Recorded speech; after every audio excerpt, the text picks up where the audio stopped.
Hi everyone, and welcome to this week's macro outlook. I'm Chris Tubby, and I'm just going to give you my view on things. The second part is some technical analysis I do, so I hope you'll stay for both parts.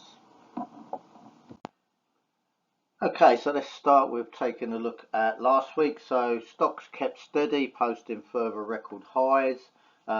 Gold had a more stable week.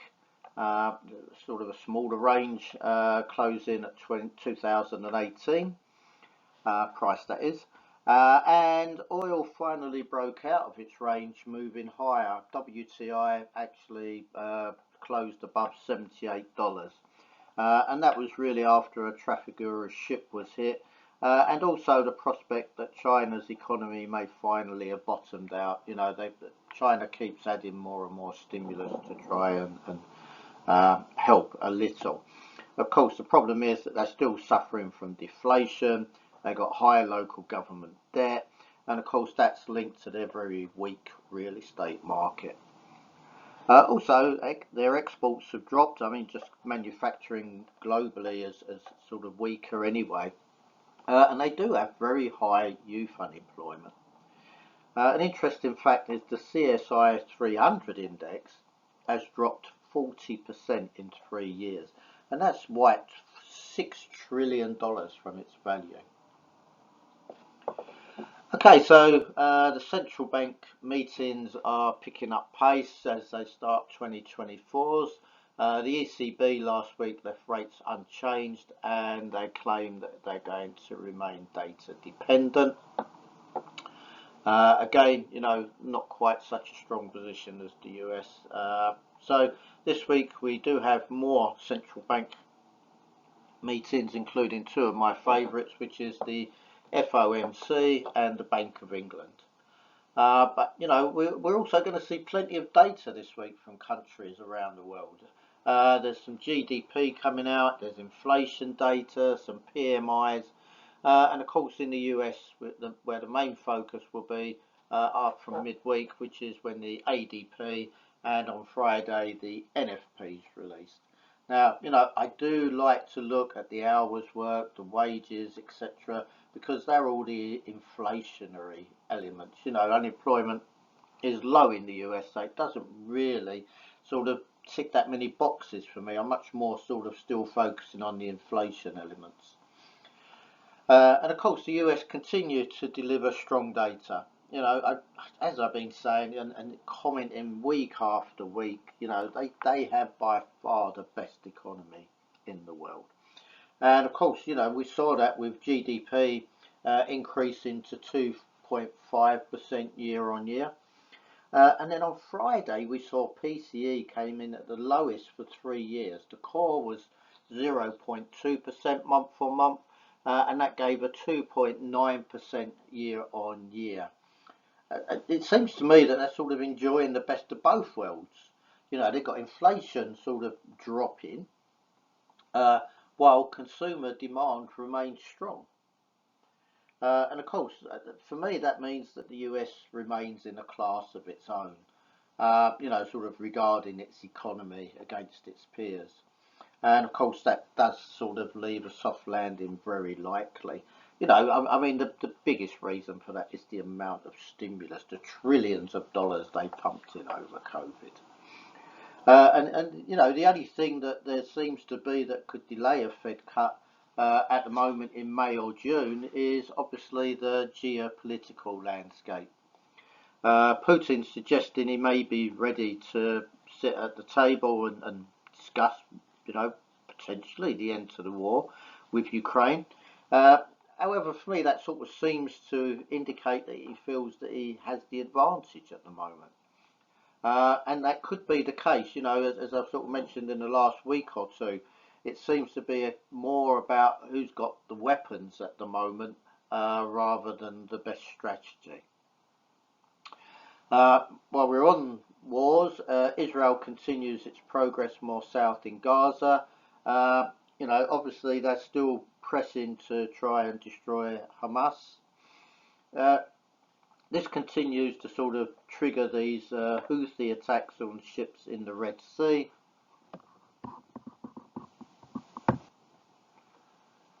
Sorry for the quick pause there. I had to sneeze. Okay, so you know, when it comes to the Houthi, the US and the UK, you know, they are attacking their bases in Yemen, but it doesn't seem to be having that much impact.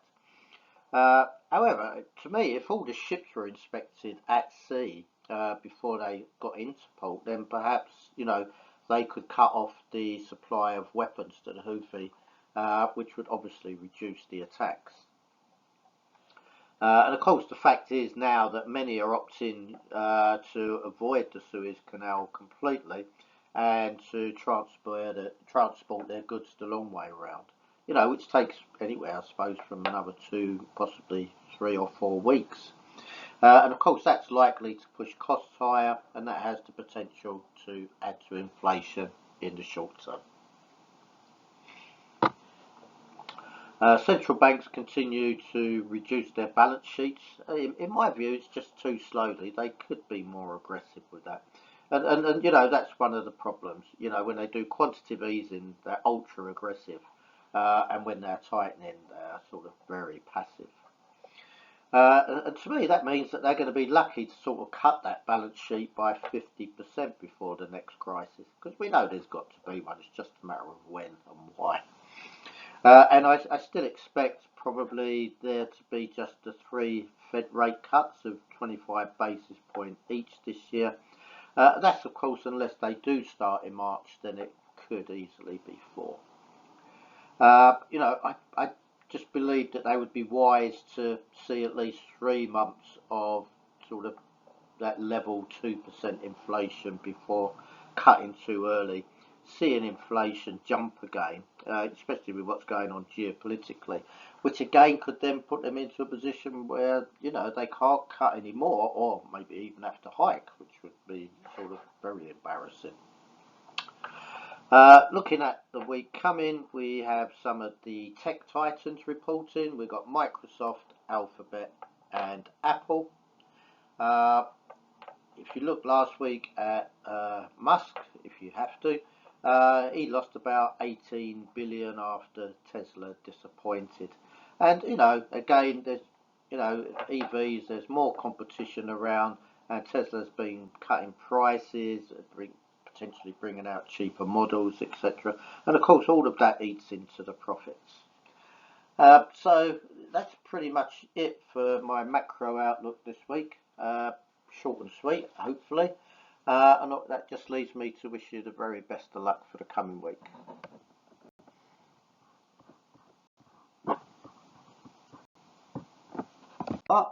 Now, I just want to sort of just talk a little bit here about my services that I offer.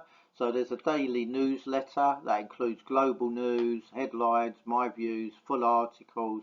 That is a subscription service. There's one-day workshops. You know, this will help you to discover if trading could be your next career or even just a second income. Otherwise, you know, maybe you're already trading, but you know, there's a few gaps that you'd like to fill in, and I can help you with that because that will accelerate your trading and your performance. And then there's a 1-week intensive course. You know, that's going to make you feel competent and confident after just 1 week. It's going to give you those foundations that you need to build your trading career on. And, you know, if you've got that in a trader, we'll find it. And now that does also include a free trading challenge. Then I do a Flexi-masterclass, which includes 6 weeks of guided learning. They can be split up. You know, you don't have to take them all at once. And this is designed to provide you with all the knowledge and trading tools that you're going to need to navigate any market and also on any asset class. You know, I trade them all. And as I say, you know, you can spread those weeks out over months if you need to. It's no problem for me. And again, that does include a free trading challenge. Now, trader mentoring, I'm doing more and more of this. And, you know, this is to help you reach that next level time and again. And, you know, I'm doing much more in the way of one-on-one sessions right across everything that I'm doing now rather than sort of looking for big groups. I do provide a lot of trader educational content to individuals, exchanges and brokers. And as you know, as I mentioned earlier about the trading challenges, you know, if you're looking for a funded trading account, then you know you can contact me for details just about the ones that I use, or you know you can sort of take one of the courses where I'll give it to you for free at the end of it. Okay, so then moving on to our disclaimer, just to make you aware that trading does involve the potential risk of loss of capital and is not suitable for everyone, although hopefully it is for you. And many companies provide leverage, so just be aware that you can lose substantially more than that initial investment.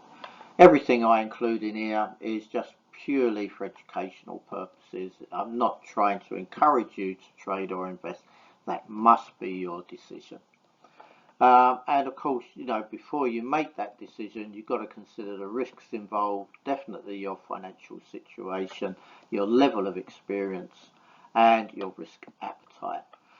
And of course, it's important that you only risk capital that you're prepared, but also that you can afford to lose. And if you've got any doubts whatsoever, seek independent financial advice and do that before you risk your capital. So many people come and find me after they lost money, which is sad. You know, they should come to me before. And yeah, so listen, that's it for part one.